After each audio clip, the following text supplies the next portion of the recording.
नमस्कार. माझी आजी सांगायची, चिमणीचं पिल्लू 25 दिवसाचं झालं की स्वतःचं अन्न स्वतः शोधतं, स्वतःच्या पंखांनी उडू लागतं. पण माणसाचं मूल मात्र 25 वर्षाचं झालं तरी स्वतःचं अन्न स्वतः मिळवू शकत नाही, स्वतःच्या पायावर ताठ मानेने आणि स्वाभिमानानं उभं राहू शकत नाही. मी विचार करत होते, असं का होत असेल. तेव्हा मला जाणवलं की चिमणीच्या पिल्लांची पंख ही आतून उगवलेली असतात, म्हणून चिमणीचं पिल्लू 25व्या दिवशी स्वतःचं अन्न स्वतः शोधतं, स्वतःच्या पंखांनी उडू लागतं.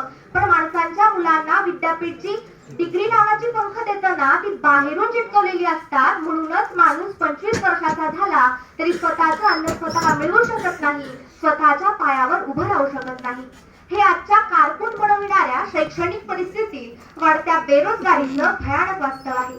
पाण्याची झरे ही आतून फुटलेली असतात, म्हणून पाणी अखंडित प्रवाहित राहतं. झाडांची मुळं ही खोलवर रुजलेली असतात, म्हणून झाड वर्षोनावर्षे हिरवीगार सावली देत असतं. असंच नवीन शैक्षणिक धोरणामुळे मन, मेंदू, मनगट सक्षम असणारा, आधुनिक काळासोबत चालणारा, विचार करण्याची कला, व्यावसायिक ज्ञान असणारा, श्रमप्रतिष्ठा मांडणारा, स्वावलंबी ज्ञानाधिष्ठित युवक नागरिक घडेल या अपेक्षेनेच प्रस्तुत वक्तृत्व स्पर्धेतील नवीन शैक्षणिक धोरण, वास्तव आणि अपेक्षा या विषयावर अभिव्यक्त होण्यासाठी मी कोड क्रमांक 19 आपणासमोर उभी आहे. सन्मान्य विचारमंच, निष्पक्षपातीपणे गुणगान करणारे सुज्ञ व तज्ञ परीक्षकगण, श्रोते हो आणि स्पर्धक मित्रांनो, स्वामी विवेकानंद असं म्हणतात की माणसांच्या अंगीभूत असलेल्या विश्वहार्य ज्ञानाचं परिपूर्ण प्रकटीकरण म्हणजे शिक्षण. ज्ञानासारखे पवित्र या जगात दुसऱ्याचे काहीच नाही. ज्ञान म्हणजे प्रकाश, तर अविद्या ही सर्व अनर्थाचं मूळ आहे. शिक्षण ही माणसांच्या सर्वांगीण व्यक्तिमत्व विकास यशाची गुरुकिल्ली असते. सामाजिक, आर्थिक, राजकीय क्रांतीचे हत्यार म्हणजे शिक्षण. माणसांमध्ये शून्यातून विश्व निर्माण करण्याचं सामर्थ्य शिक्षणच निर्माण करतं. सर्व धर्म समभाव, पर्यावरणाचं महत्व, वैज्ञानिक जाणीव, सहिष्णुता या सर्व मूल्यांच्या रुजवणुकीने एक सुसंस्कारित, सुशिक्षित, सुजाण नागरिकाच्या माध्यमातून एक मानवतावादी समाज, राष्ट्र घडवण्याचं काम शिक्षणातूनच होते. माणूस घडवणे हाच शिक्षणाचा उद्देश असतो. सर्व प्रकारची विषमता दूर करण्यासाठी आणि सामाजिक लोकशाही प्राप्त करून घेण्यासाठी हा एक राजमार्ग आहे. शिक्षणाचा हेतू लोकांचे नैतिकीकरण आणि सामाजिकरण करणे, सभ्यता आणि संस्कृती याचा शिक्षण पाया आहे.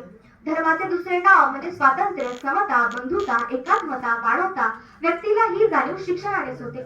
या सर्व गोष्टींचा विचार नवीन शैक्षणिक धोरणात केलेला प्रकर्षाने जाणवतो. जागतिकीकरणामुळे या जगाला विश्वखेड्याचं स्वरूप प्राप्त झाले. नवीन खुली विश्वस्पर्धा निर्माण झालीये, त्यामुळे सर्व स्तरातील भारतीय विद्यार्थ्यांनी ज्ञान सामर्थ्यानं सक्षमपणे उभा राहण्याच्या दृष्टीने नवीन शैक्षणिक धोरण 2020 हे खूप महत्वाचे आहे. नवीन शैक्षणिक धोरणात जीवनाच्या इमारतीचा पाया मजबूत करणाऱ्या पूर्व प्राथमिक शिक्षणाला पहिल्यांदाच वाव दिला गेला. विकृतीकडून संस्कृतीकडे, अविवेकाकडून विवेकाकडे, अविचारांकडून विचारांकडे, परावलंबतेकडून स्वावलंबनाकडे माणसाला घेऊन जाण्याचे कार्य शिक्षणातून व्हावे. शिक्षण हे माणसाला विचार देणारं, माणसाचा दृष्टिकोन व्यापक करणारं असावं, कारण विचार हे माणसाला जीवन, जग, निसर्ग, माणसाला बघण्याची स्वच्छ दृष्टी देतात आणि हीच दृष्टी माणसाची भावी उज्ज्वल सृष्टी फुलवित असते. म्हणूनच नवीन शैक्षणिक धोरणातून माणूस खऱ्या अर्थाने समृद्ध होईल ही अपेक्षा आपण नक्कीच करू शकतो. मित्रांनो, कोणत्याही राष्ट्राच्या प्रगतीचा आलेख मुख्यतः त्या देशाच्या शैक्षणिक धोरणाच्या निकषांवरून ठरत असतो. शिक्षणाच्या संदर्भात 3 निकष महत्त्वाचे मानले जातात. 1. शिक्षण कोणासाठी, 2. शिक्षण कशासाठी आणि 3. ज्ञान आणि कौशल्य या घटकांना शिक्षण धोरणात काय स्थान आहे. या 3 घटकांचा विचार करूनच नवीन राष्ट्रीय शैक्षणिक धोरण NEP 2020 ची आखणी केलेली आहे हे प्रकर्षाने जाणवते. नवीन राष्ट्रीय शैक्षणिक धोरणात शिक्षणाचा आकृतीबद्ध 5+3+3+4 असा केला आहे. यात लेखन, वाचन, मूलभूत गणित हा पाया प्राथमिक शिक्षणापासूनच मजबूत करण्यावर भर दिला गेला आहे. 6वी पासून व्यवसाय शिक्षणाचा अंतर्भाव केला असून हे शिक्षण इंटर्नशिप सह दिले जाणार आहे. माध्यमिक शिक्षणापासूनच आंतरविद्या शाखेतील शिक्षणावर भर देण्यात येणार असून उच्च शिक्षणात कला, वाणिज्य, विज्ञान हा भेद न राहता विद्यार्थ्यांच्या आवडी आणि क्षमतेनुसार कोणताही विषय अर्थातच संख्येच्या मर्यादेसह निवडण्याचे स्वातंत्र्य असेल. यासोबतच विद्यार्थ्यांच्या कलागुणांना वाव देऊन कलानुसार कौशल्य प्राप्तीचा लाभ या व्यवस्थेत मिळणार आहे. ना धरातक ना गगन तक, ना उन्नती ना पतंग तक. ना धरा तक ना गगन तक, ना उन्नति ना पतंग तक, हमें तो पहुंचना है एक दूजे के हृदय तक. हमें तो पहुंचना है एक दुजे के हृदय तक। असे या रथीचे त्या रथी पोहोचणारे शिक्षण अपेक्षित असते, पण नवीन शैक्षणिक धोरण 2020 ची एक नकारात्मक बाजू पण आहे। ती म्हणजे डॉक्टर कस्तुरीरंगन समितीचा मूळ अहवाल खूपच सविस्तर होता, परंतु प्रस्तुत धोरणाचा मसुदा केवळ 66 पानांचा आहे। याचा अर्थ समितीच्या सर्व शिफारशी खुल्या केलेल्या नाहीत। धोरण मंजूर करण्यापूर्वी जी सर्वसमावेशक चर्चा व्हायला हवी होती ती झालेली दिसत नाही। शिक्षण हा विषय समवर्ती सूचीमध्ये असल्यामुळे राज्यांशी चर्चा करणे अपेक्षित होते, तसेही दिसून येत नाही।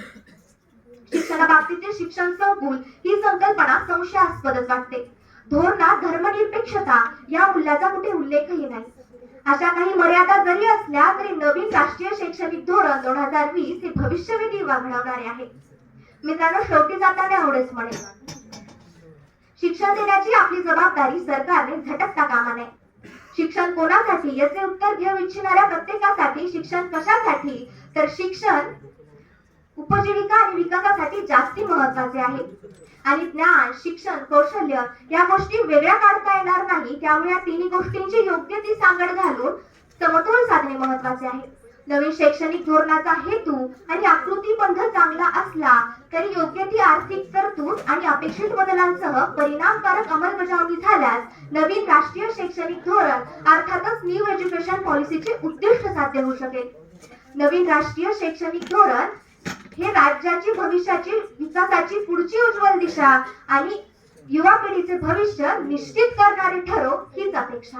धन्यवाद।